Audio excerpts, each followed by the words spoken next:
So this has been one of the most interesting flips from a pro-Israel stance that we've been able to watch. I'd say actually the most entertaining to watch.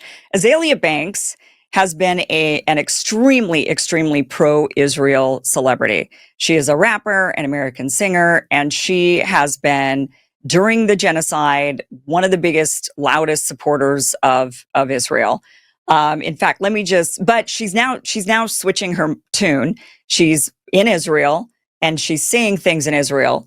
And now she's starting to say things like, I want to get out of here now. In fact, I want to leave now, is what she's saying. She also says things like, now I see why people support Palestine. And this is in response to this person's tweet that she retweeted out saying, and this, my beloved Jews, is why you shouldn't endorse mentally ill celebrities just because they agree with you. Ashkenazism are descended from Israelites, and they kind of says cry harder.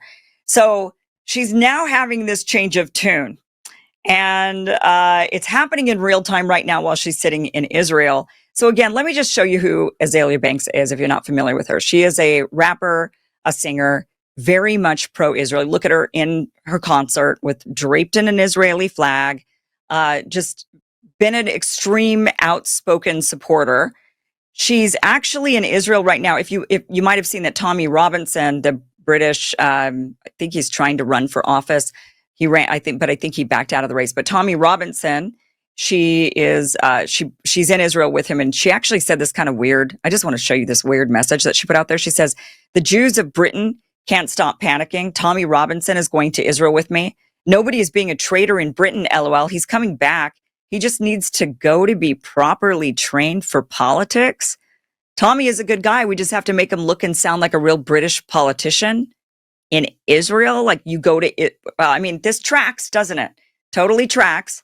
All of our politicians have to go and do their pilgrimage to Israel and kiss the wall. And I'm sure they're talked to about how they need to become better politicians so that they can go back to their home countries and support Israel completely. And I'm sure what happens is they get brought into a room and they say, here's all the blackmail we have against you.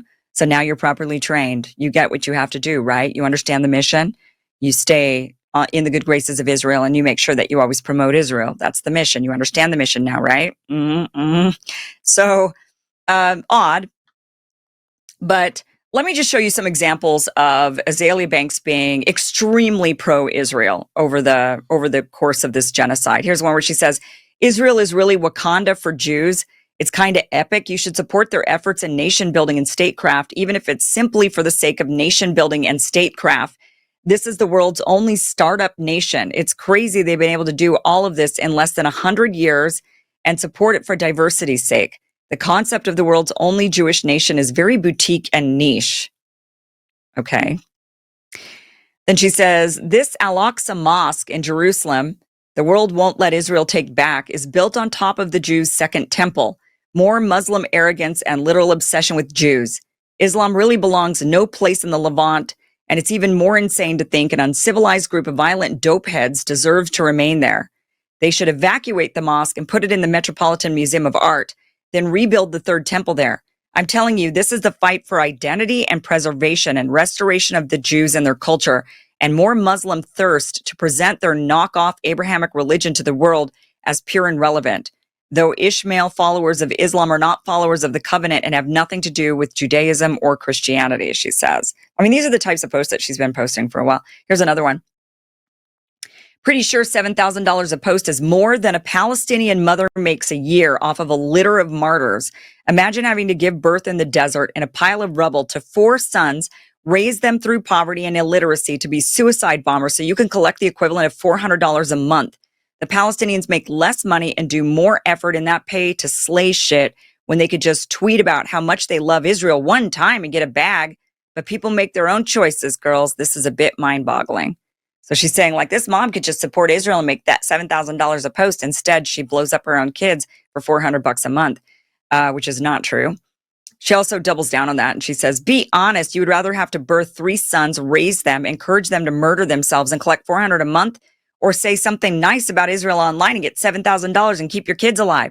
It's the devout support you guys have for Palestinians strapping bombs to their teenage boys and 10-year-old girls that's a bit mind-boggling.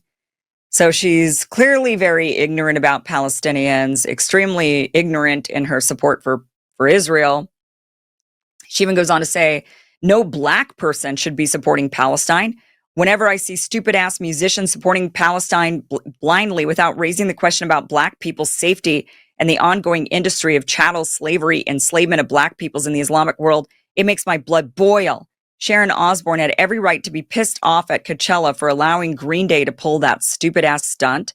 The Israel-Palestine dilemma is just a way for non-Jewish whites to throw a chip at Jews, because if you really gave an F and really examined the situation, you would see that there are black people who have been silenced and had their limbs chopped off and thrown in cages for Arabs to have actually colonized the Middle East. Arabs are colonizers too, bitches, she says. Okay, so what happened? So how do you go from this, this like insane pro-Israel person? How do you go from this to suddenly being like, I want to get out of here and Palestinians are more Jews than Jews? I mean, she's really, and I'll show you the things that she's now saying, but she's really flipping the script on us. So this is the tweet that she put out. She says, I heard there's a whole community of Black Americans in Israel and I need to find them. Now, she was talking about, she wanted to find American Black women so that she could figure out how to do her hair, like where to go to get her hair done. Like she wanted a weave or a wig or something like that. That is literally why she put this post out. Like, where are the Black Americans so that I can get my hair did? That's like what she's saying. But what happened was she ended up receiving a slew of hate from a bunch of Israeli Jews that were basically like, oh, you mean those Black Jews? They're not real Jews. And that's what she then was like, whoa, wait a minute. Why am I getting all of this like sudden Black people aren't real Jews? And she started seeing all this racism coming from the Israelis and Zionists. And she was just like, whoa, whoa, whoa. And it caused her to flip her tune. This is some of the posts that she received as an example. So here's one saying, you might be thinking about the African Hebrew Israelites in Dimona. It's a community of about 5,000 Black Americans who believe they're the true Israelites. The group was founded in Chicago by former steelworker Ben Carter and arrived to Israel in 1969.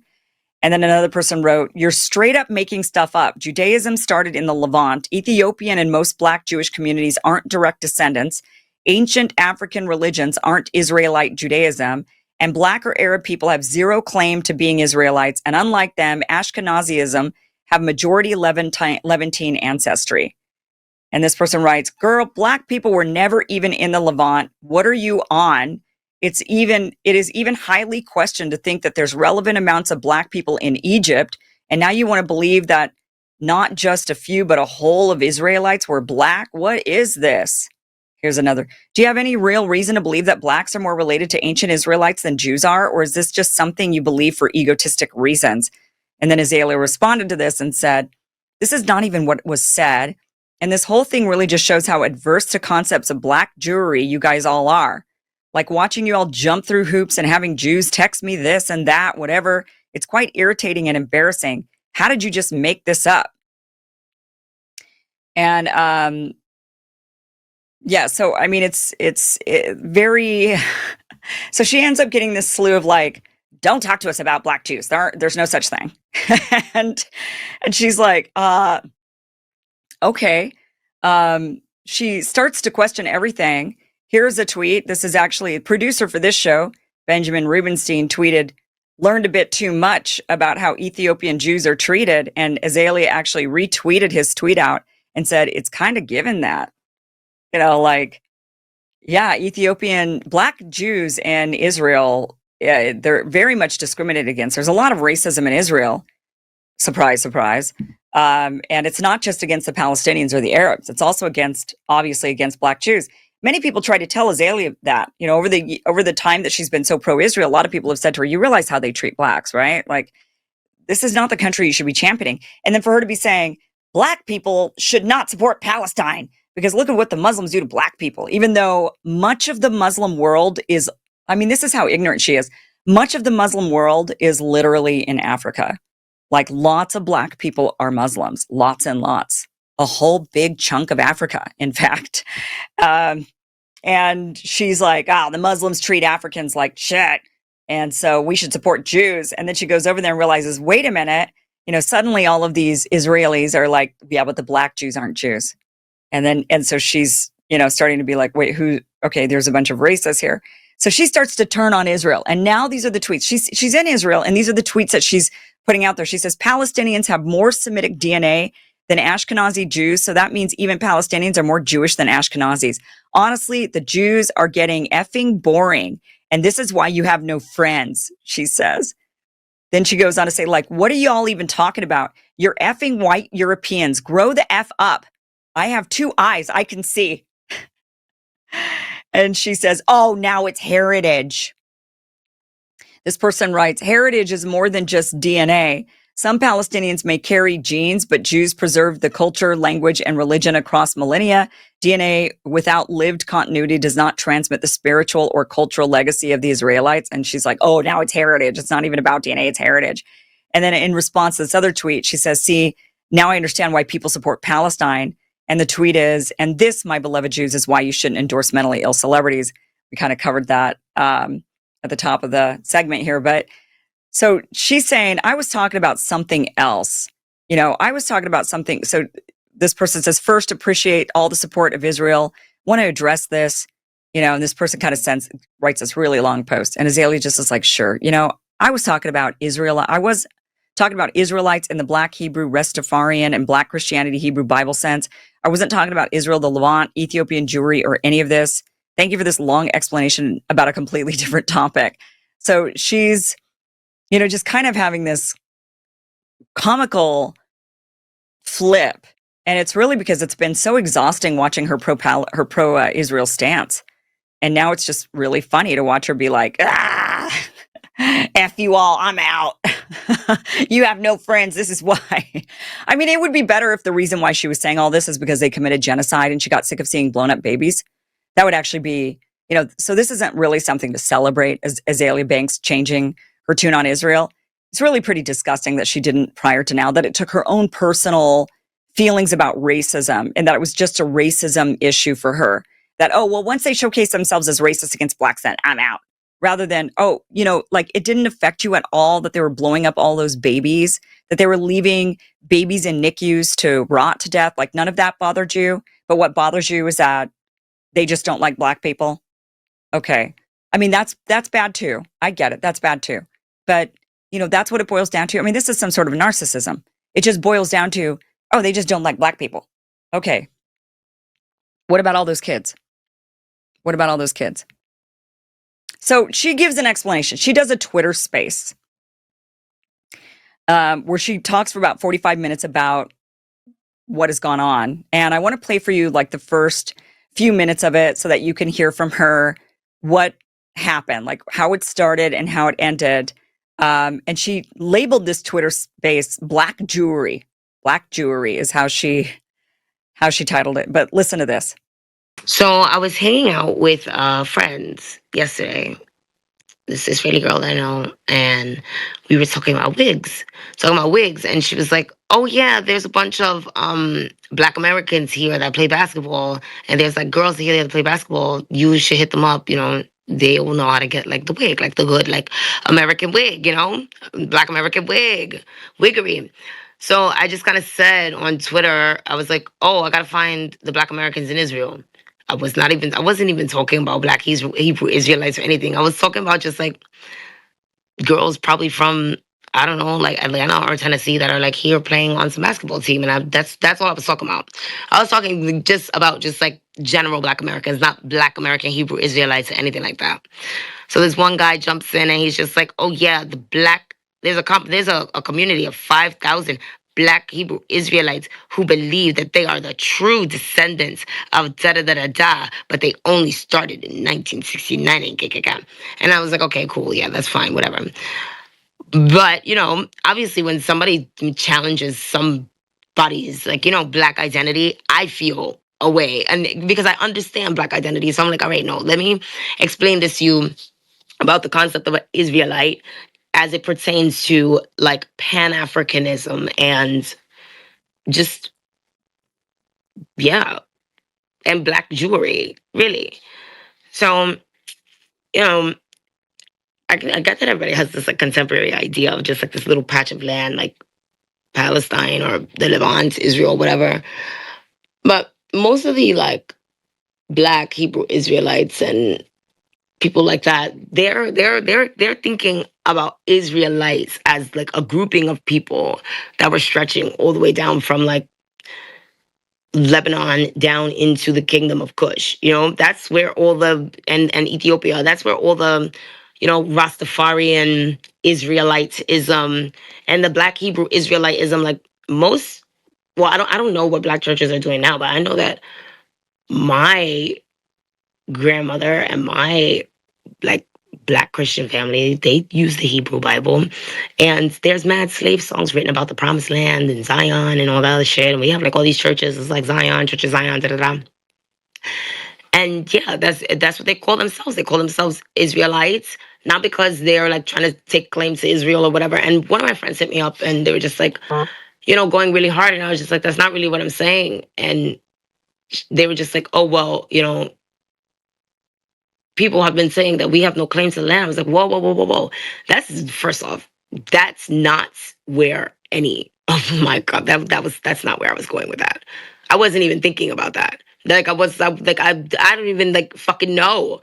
And it just became like one thing after another piling up in the rabbinic debates. And I'm just like, damn, the Jews really like, they could really argue, you know? And then some guy jumps in and he's like, oh, well, you know, Ethiopians aren't descendant from the thing. And I'm just like, all right, this is another attack on just like some Black identity. And this is kind of just like egging me right now. Like, so I got into the whole thing. I'm just like, honey, everything comes from Africa. Like, like, I know people, I know. But it's true. And y'all know it's true. Everything does come from Africa. I'm not a Black Hebrew Israelite. Hold on. I'm not a Black Hebrew Israelite, y'all. I'm not gonna come here and be like, oh, I'm the real Jew. No, I never fucking said that. That's not what I'm saying. I'm just saying, and I don't agree that they're like the real Jews. But you know, if they feel like they have some sort of like spiritual identity to the shit and it makes them happy and it makes them feel whole and they want to live in Israel and pay taxes and all that, then what's the problem? I mean, you know, like what is the problem? And just like all of the comments about like Ethiopian jewelry and everybody was just like, oh, they're not descendants and all that. Like, that was offensive. It's just like, damn, haven't Jews had it bad enough? Like, you're trying to kick the Ethiopians out of the jewelry? Like, that don't make no sense. And the guys started going on and on about like, oh, you know, well, the DNA. And I'm like, okay, well, I mean, not to be a smartass, but if you're going to make like somebody's jewelry based on DNA and you're like an Ashkenazi Jew, then I mean, technically, technically these Palestinians have like Semitic DNA. That's right. And that is, she kind of says, well, it's not about the DNA. It's not about the DNA. Like, who cares? But because if it is about the DNA, then Palestinians are more Jewish than you, Ashkenazis. But it is about the DNA. It has to be about the DNA. You have to make it about the DNA because they make it about the DNA. I mean, if you're going to say that God promised us this land, then you have to go, well, what was the promise? Who made the promise? Well, the promise was made to God by God to Abraham, Isaac, and Jacob. Jacob, whose name changed to Israel. And Jacob then had 12 sons. It was the 12 tribes of Israel. So the promise was made to the 12 tribes of Israel, the 12 sons of Israel, who would end up inheriting the land. That is the prophecy. Well, the prophecy and the promise was very specific. It was to the sons of Abraham, Isaac, and Jacob, specifically Jacob, who changed his name to Israel, DNA sons, not anybody who just claims to be one of your sons, not, an adoptee or a trans son or whatever it was the promise was made to the DNA. So you have to base it off DNA. And if you're going to make that claim, if you're going to say the land is ours from 3,000 years because the promise was made, then you have to do it based on the DNA. Otherwise, the problem is that if they don't make that claim, and so many of them are secular and they don't even believe any of it, but they're using that claim in order to get people to go along with it. But it's like, what's the other claim what possible claim do they have beyond God said we're allowed to have this land? Because then there's really no coherent explanation for coming and taking the land. The only explanation they have is it's ours. Well, why is it yours? Because God promised it to us 3,000 years ago, because it's always been ours. Jews have always lived here. Yeah, but you move your meat, you lose your seat. I mean, you left. Other people live there now. You don't get to come and take it back. I mean, that's not the way it works. I mean, where were any of our ancestors 3,000 years ago? Do you know where your ancestors were 3,000 years ago? Because you certainly have one. Just so you know, you didn't actually sprout from the ground. You have an ancestor from 3,000 years ago. So where were they? And if you could track them down to wherever they were, should you just go back and take that land? Is that yours just because your people have always been there? Well, of course not. Nobody actually believes this, but for whatever reason, we believe it when it comes to Jews. And the only reason we do is because of the promise that was made in the Bible. So it's based on that promise, which is based on DNA. So the DNA absolutely matters. You can't just say, "Oh no, it's a cultural thing. It's a this, that, or the other thing." It's like, so what? So you practice yoga every day. Does that make you somehow Japanese? Are you now Japanese because you drink matcha tea and do yoga every day? Really? No, you're not. So DNA matters. You can't just adopt a culture and be like, "See, I belong here. I'm going to go take back Japan." And it is true. Palestinians have more Jewish DNA in their blood. The number one group are Samaritans, Palestinians, and Arabs have more traceable blood, ancient Canaanite to the ancient Canaanites to the ancient Levant. They have more genetic blood than all Jews, in fact. But there are Jews with quite a bit of that blood as well, but that would be not the Ashkenazis. That would be the Sephardic Jews, the Mizrahi Jews. They have actual blood that traces back, and many of them did not leave that region. They were in that region. They're Arab, and they've been in that region for a long time. But then the Ashkenazis came along, and they're converts to the religion. They came along and said, "We're going to take it." Converts, I would say, not just to the religion, at one point to the religion, but then ultimately to the culture. Many of them were not religious at all. And then they said, "We're going to take the land, and it's just for Jews." When even in the prophecy, it doesn't say the land is just for Jews. It just says the Jews would go back, but not that it would just be for them.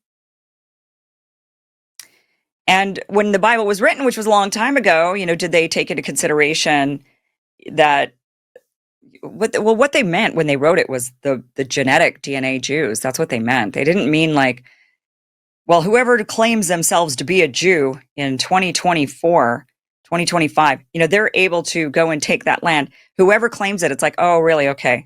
So I'm going to write a book right now saying there's a bunch of stuff for women, by women, only women, and anybody in 1,000 years who identifies as a woman. No, we don't agree with that. That's insane. So we wouldn't say a bunch of men in 1,000 years who identify as women can go ahead and do all these women things that I've laid out in this book. But yet some people have this mentality when it comes to the Holy Land. But I will assert that the DNA absolutely matters. And, it's just funny watching Azealia. And the DNA matters, but then it doesn't. It doesn't, because it doesn't matter. Like my DNA, I'm from Vietnam, I'm from Denmark. Can I just go over to Denmark now and start demanding that I be given land, and I take somebody's house and say, my ancestor, I'm an Iverson, been here forever. The Iversons have been around for a long, I'm a Viking. You go back far enough and I absolutely am a Viking. Okay. So I get to take whatever the Vikings took. I mean, I have Viking blood. I'm going to go take everything. I'm a Viking. That's what we do. It's just so bizarre. But it's really interesting seeing her flip, go from being just this ultra pro-Israel person, and suddenly she's like, but wait, you don't like black people? Hold on a minute. Like, now I'm not going to defend you anymore. No wonder you don't have any friends. It's just been one of the most entertaining flips. But of course, anything for the money. So I'm sure that once they start throwing more, she's lost a ton of opportunity and a ton of money by being pro-Israel, in fact. And now she's about to lose even the pro-Israel crowd. So she's got to please somebody. So who is she? There's no way to bring back the pro-Palestine crowd to Azealia. She's just gone way off the beaten path on that one. And I don't think people will forgive her for how staunchly pro-Israel she was. But now she's going to lose everything because now the Jews are against her. So she doesn't have the Palestinian crowd. She doesn't have the Jews anymore. So I don't know what's going to happen to her, but it's going to be interesting to watch. Is she just going to say, okay, never mind. I take it all back. I still love you. Will they forget? Will they forgive? Will they let this, go? Her temporary lapse of good sense.